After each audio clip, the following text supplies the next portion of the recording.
wave of foreclosure. You want to know when it's coming? When? No time soon. Okay.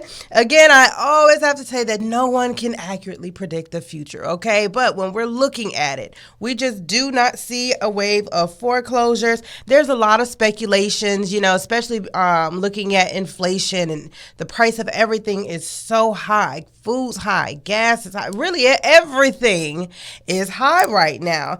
And honestly, homeowners are adjusting to it. We're going to talk about why. So, of course, in order for a wave of foreclosures to come about, you have to have millions of people that are going into that foreclosure process.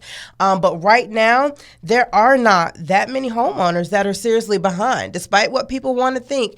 Yes, everything's high right now, but homeowners are still making their payments. They're holding on to their houses for multiple reasons. We know that nearly about 50% of people or so, I believe, I don't know if it's 50 or 60% of homeowners with mortgages, or homeowners period, have mortgages below 4% interest rate. So they are not letting go of those prices. They bought when home prices were lower.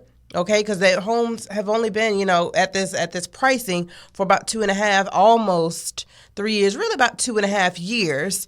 But at that time as well, interest rates were very, very low. So all those people that bought with lower prices and lower rates, they are not letting go of their monthly payment. Even if they want a larger home, people are staying put right now.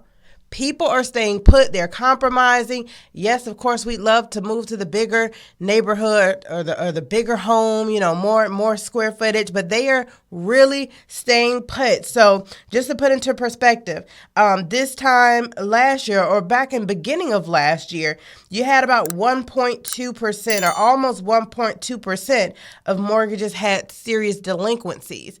Right now, we're almost at 0.5%. 0.5%. So we've actually gone down with mortgage delinquencies versus going up over the past year and a half. So we got less, And I'll be honest, as we're looking through properties that are being listed by multiple agents and REO agents, we are seeing foreclosures, but the foreclosures we're seeing either need a lot of work or they're priced at market value. And honestly, most of them, I'll say 90% of them that I've seen, are both. They need work and they're priced at market value. So even if we do have foreclosures, guys, it's not going to be that those amazing deals you were seeing, back in 2012, 13, 14, 15, even 2016. So yes, there may be some foreclosures, but the reason why the banks priced them so low last go round was because we had too much inventory.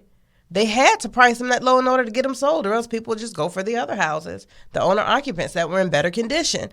So now when we see them on the market, again, once we see them on the market, when they're actively listed, they are at market value based on their condition. So it's not like you're getting some huge deal. So again, waiting on this particular wave of foreclosures just may not be in your best interest. And another thing to state, I saw a guy he's mentioned on a video yesterday that only 2 times in the past decade has prices actually went down on anything. So that was after the past century. Back in, the Great Depression, 1920, 1930, up in that time. After that, prices went down. And then again, after the '08 crash. So the chances of this happening again, 10 years later, the price is going down. We just don't quite see it. So again, if you're waiting on that wave of foreclosures, you may want to start thinking of a different strategy for your home purchase process, because that may not quite be the best option right now.